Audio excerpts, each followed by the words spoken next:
warahmatullahi wabarakatuh. Rabbana la ilma lana illa ma 'allamtana innaka antal alimul hakim. Rabbi shrah li sadri wa yassir li amri wahlul 'uqdatam min lisani yafqahu qawli, amma ba'd.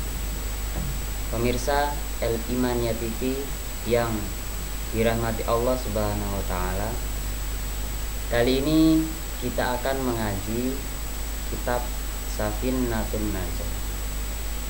Silahkan bagi pemirsa yang mempunyai kitabnya dibuka halaman 13. Bismillahirrahmanirrahim. Faslun ayhada faslun, adapun ini itu sebuah pasal.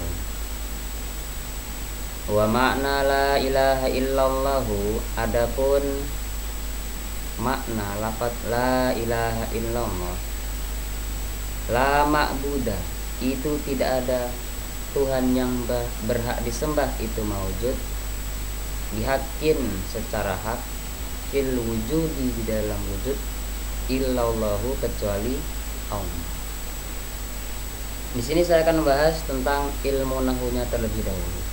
Wa makna, kenapa tidak dibaca wa makni atau wa maknin, kemudian atau wa maknun?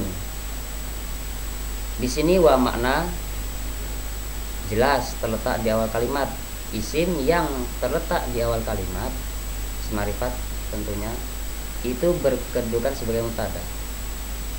Di sini makna, lafaz makna itu adalah isim yang diakhiri alif. Isim yang diakhiri alif disebut maksur, i'rabnya dikira-kirakan atau. Kemudian lafaz la ma'budah, kenapa tidak dibaca la ma'budi atau la ma'budu?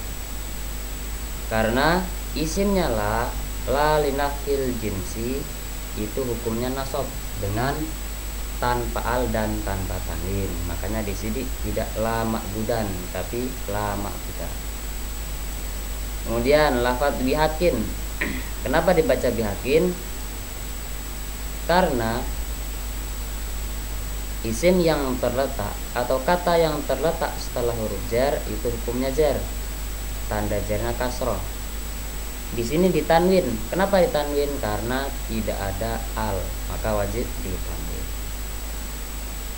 Fil wujudi, kemudian lafaz fil wujudi itu sama-sama setelah huruf jar, makanya dibaca al wujudi, dibaca jar. Dia tidak ditanwin. Kenapa tidak ditanwin? Karena di situ terdapat al, maka tidak boleh ditanwin. Bismillahirrahmanirrahim. Faslun ayhada faslun, adapun ini itu sebuah pasal fi bayani miftahil jannah, menjelaskan tentang kuncinya surga. Jadi surga itu ada beberapa kunci. Apa saja kuncinya? Wahia kalimatut tauhid wa kalimatul ikhlas wa kalimatun najah. Kuncinya surga yaitu 1 kalimat tauhid, 2 kalimatul ikhlas, 3 kalimatun najah. Wa qad dzukirat fil qur'ani fi sab'atin wa salasina maudhi'an. Apanya? Tempatnya. Jadi kalimat tauhid, kalimat ikhlas dan kalimat an-najah atau selamat itu sudah disebutkan dalam Al-Qur'an sebanyak 37 tempat. Ya, jadi kalimat tersebut sudah disebutkan dalam Al-Qur'an sebanyak 37 tempat. Bismillahirrahmanirrahim. Qala, berkata al-musannif, siapa musannif rahimah, semoga merahmati Allahu pada musannif. Allah siapa Allah Ta'ala, halnya maha luhur siapa Allah. Di sini musannif menjelaskan wa makna la ilaha illallah, adapun makna lafaz la ilaha illallah, la ma'budah, itu tidak ada yang berhak disembah itu maujud, dihakin secara hak, fil wujud, di dalam wujud, illallah kecuali Allah. Jadi makna lafaz la ilaha illallah itu adalah tidak ada yang berhak disembah melainkan Allah Subhanahu wa taala. Jadi kita adalah hamba yang lemah kita adalah hamba yang butuh kepada Allah. Kita tidak bisa apa-apa, semua berkat Allah Subhanahu wa taala. Kita tidak bisa berbuat baik, tidak bisa sedekah, tidak bisa zakat, tidak bisa ibadah yang lain, melainkan itu adalah kekuatan dari Allah Subhanahu wa taala. Maka tanamkan dalam diri kita adalah hamba yang fakir, hamba yang memang benar-benar butuh kepada Allah Subhanahu wa taala. Di sini saya akan menjelaskan tentang keutamaan lafaz la ilaha illallah. Dalam hadis Nabi disebutkan wa fadailuha la tuhsa minha qauluhu sallallahu alaihi wasallam. Man qala la ilaha illallah salasa marratin fi yaumihi. Jadi Rasulullah bersabda, barang siapa yang membaca lafaz la ilaha illallah dengan 3 kali fi yaumihi kanat lahu kafaratun likulli dzambin asabahu fi dzalikal yaum. Dalam 1 hari, maka kalimat tersebut sebagai pelebur dosa orang tersebut di hari itu. Jadi barang siapa yang di hari itu membaca 3 kali kalimat la ilaha illallah, maka itu sudah sebagai pelebur dosa di hari itu. Jadi silahkan, kita sudah buat dosa atau di pagi hari atau di sore hari, silahkan membaca kalimat la ilaha illallah sebanyak 3 kali. Insya Allah akan diampuni oleh Allah Subhanahu wa ta'ala. Dalam hadis lain disebutkan wa an Ka'bi al-Ahbari radhiyallahu anhu auha Allah ta'ala ila Musa fit Taurat. Dari Ka'ab al-Ahbar radhiyallahu anhu bahwasanya Allah mewahyukan kepada Nabi Musa dalam kitab Taurat. Apa isinya? Laula man yaqulu la ilaha illallah la sallatu jahannama ala ahli dunya. Yang artinya, seandainya tidak ada orang yang membaca kalimat la ilaha illallah, maka akan Allah izinkan kepada neraka jahanam untuk menghancurkan ahli dunia, yaitu penduduk dunia. Jadi kalau tidak ada yang membaca kalimat la ilaha illallah, maka neraka jahanam diberi izin oleh Allah untuk menghancurkan dunia.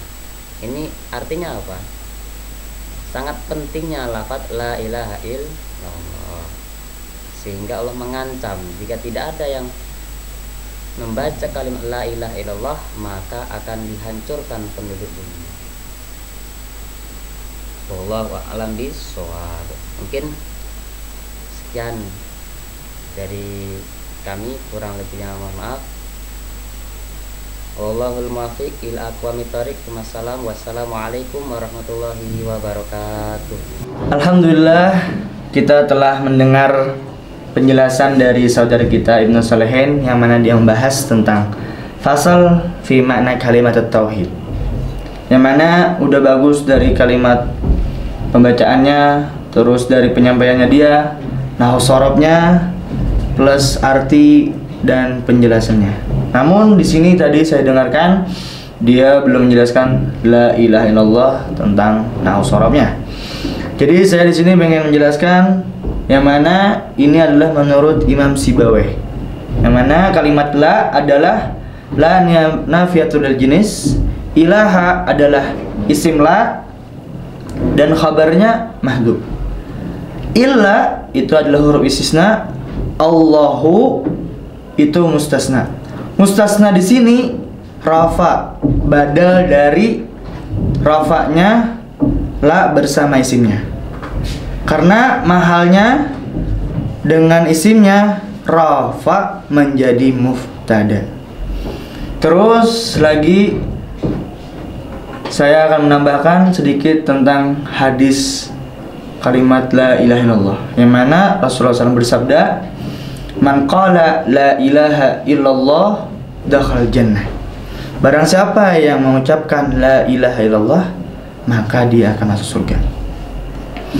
Maka di sini ulama sepakat yang disebutkan dakhal jannah, yang masuk surga, itu dengan 3 perbuatan. Yang pertama yaitu tasdiqu bil qalb, dia meyakini di hatinya. Yang kedua, iqrar bil lisan, yaitu dalam mengucapkan kalimat la ilaha illallah. Dan yang ketiga, dengan al-a'mal bil arkan, dengan ibadah. Terus lagi hadis Nabi Muhammad SAW yang menjelaskan, man akhiru kalamihi la ilaha illallah dakhal jannah. Barang siapa yang akhir kalimatnya la ilaha illallah, maka dia akan masuk surga. Ketika dia mau sakaratul maut, udah mau meninggal, lalu dia mengucapkan la ilaha illallah, maka dia dijamin oleh Allah Ta'ala surga baginya. Nasihat dari saya untuk saudara Ibnu Salihin, yaitu untuk lebih giat lagi dalam belajarnya, lebih giat lagi dalam membaca kitab para as-salafun as-saleh, dan kalau setiap kali menyampaikan agar dikeraskan suaranya. Biar apa? Biar orang yang di rumah, masyarakat, santri itu lebih enak ketika mendengarkan, menyimaknya. Karena dari penjelasan, bacaannya itu udah bagus banget. Udah bagus, cukup bagus untuk itu. Akhir kata dari saya, jangan lupa untuk kalian mondo di Pondok Pesantren Al-Iman Tablian, karena di akhir zaman tidak ada yang selamat kecuali kita belajar ilmu agama, yaitu ilmunya Allah SWT yang turun kepada Nabi Muhammad SAW. Maka marilah kita mondok di Al-Iman. Akhir kalam, assalamualaikum warahmatullahi wabarakatuh.